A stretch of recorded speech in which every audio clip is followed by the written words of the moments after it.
Please give it up for Tara Clancy.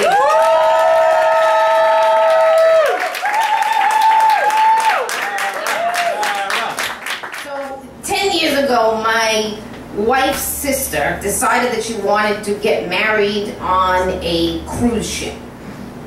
So, of course, you know, we had to go along, which I was miserable about. I was terrified, actually. I'm a dyed-in-the-wool, you know, neurotic native New Yorker, and so I was just kind of like, you know, if this thing doesn't, like, you know, crash or sink, you know, then we're gonna definitely get that neural virus, you know.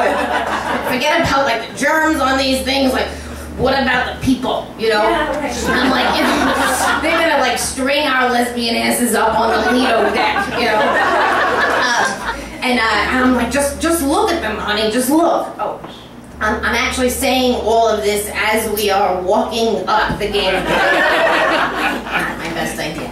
All right, I'm just like, look at them, babe, look. I'm like, you know, it's like, you know, two homophobes from Nebraska, you know, two like neo-Nazis from Ohio, you know, two zealots from Alabama, you know. I'm like, this thing is like Noah's Ark for rejects.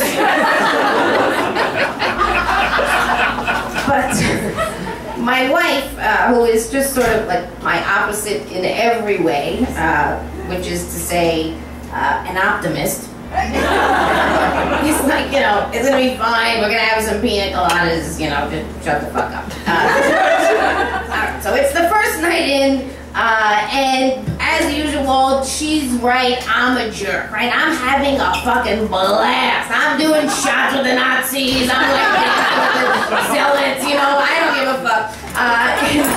We actually ended up having this great night, like talking and drinking with this one particular couple, and we stayed up late. We're just sitting there drinking and talking with them, and they are like they're like biker types, which I would say I find can be sometimes like misleading. You know, sometimes you're like, are they rebels or Reaganites? Can't tell the difference, right? So we're talking, drinking, everything's going fine, until all of a sudden it's like the record scratches, because at the same time that it occurs to us that they are super, super conservative, it occurs to them that we are a couple.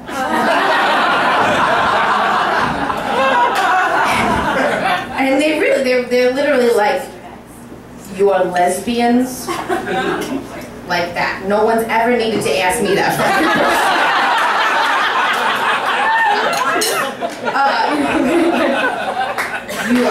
You are lesbians, right? Just like that. We've never met a gay couple, right?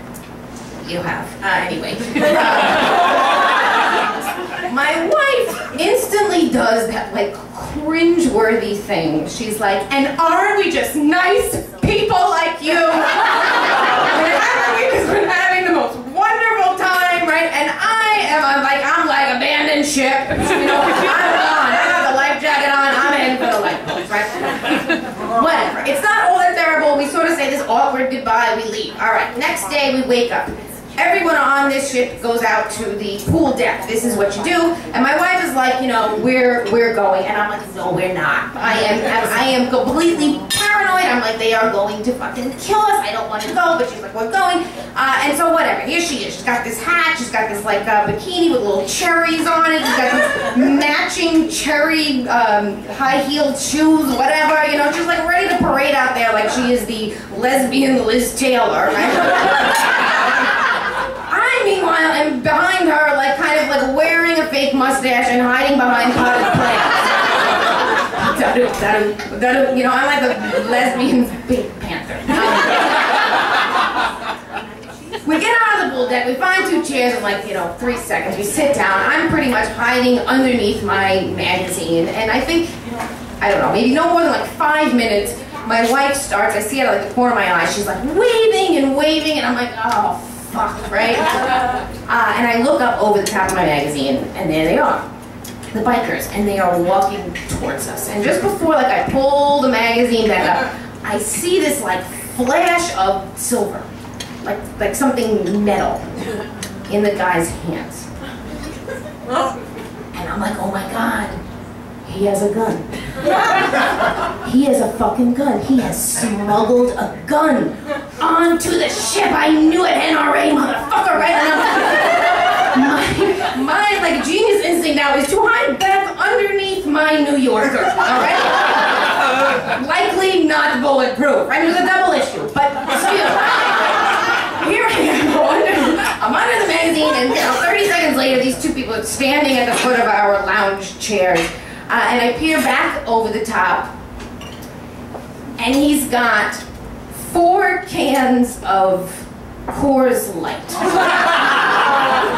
As in shitty beer, not a gun.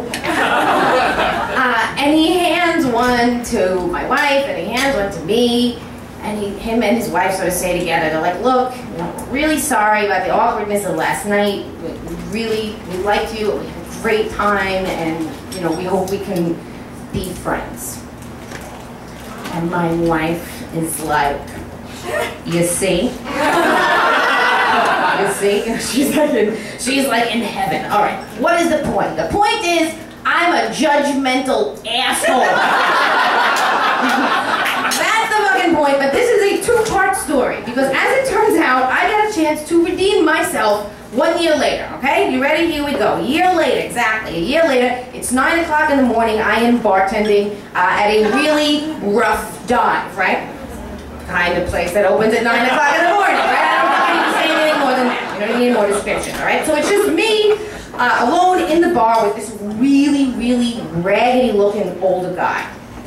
And I'm kind of wary, but he seems anxious to get a drink, and so he orders a vodka, and I just think, fuck it, and I slide it over to him, and as soon as I turn to walk away, he says to my back, worst decision of your life.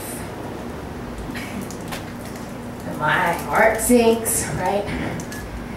And I ball up my fists, and I finally work up the nerve to turn back around and face him. When I do, he's pointing to his hand. And I don't get it. He keeps pointing at his hand, and I don't get it. And then finally, I see that what he's actually pointing to is his ring finger. So he's referring to my wedding ring. As in, the worst decision of my life was getting married. Which comes as a relief, and he kind of has a point, right? So for this one brief second, I have like this moment of reprieve, but then like a second later, he just goes into this rant. He's like, you're gonna wanna fucking kill that husband of yours. He's gonna drive you nuts. Your husband's gonna make you crazy. You're gonna wanna murder your husband in his sleep, right? Okay. Now as he's going on, I have this sort of dilemma, and it's twofold, right? Like on one hand, I'm trying to figure out, is he dangerous nuts or is he just regular nuts, right? And then on the other hand, as you all know, I don't have a husband. I have a wife, right? So I'm sort of thinking, should I correct him, right? I mean, like, on the one hand, I'm sort of out and proud, and I don't want to presume he's a homophobe like I did with the bikers. On the other hand, I've got a disheveled, crazy-looking old man drinking vodka at 9 in the morning and screaming about murdering people in their sleep, right? Suffice it to say, there's not a protocol for this one. As I am having, however, this whole internal debate, he has kept right on going. You're gonna want to fucking kill that husband of yours. You're gonna hope he gets hit by a bus, right? And finally, I just go, fuck it. I stop him. I go, mister, look, you know what? I don't even have a husband, all right? I have a wife. And without missing a beat, he goes, even worse.